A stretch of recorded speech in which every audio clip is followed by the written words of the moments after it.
Now open up your book and listen carefully to the topic Safa's grandfather, which is on page number 38 and 39. Safa went to meet her grandfather at the weekend. Her grandfather was very happy to see her. They both loved spending time together. Safa: Grandfather, I have come to stay with you for the weekend. Grandfather: MashaAllah, that's really nice. We will have fun together. Safa: I want to know about your garden. Grandfather: I will tell you all about it. First, tell me what you want to eat. Safa: Can you make a cheese sandwich for me? Grandfather: Sure, why not?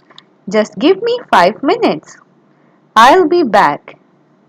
Safa: Jazakallah khair. Can I go to your study room and read books about plants? Grandfather: Yes, you can. Safa read many books about plants. They both ate their sandwiches together at the dining table.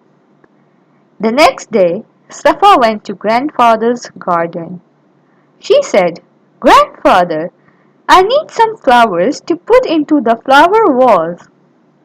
Can I get some from your garden? Grandfather smiled.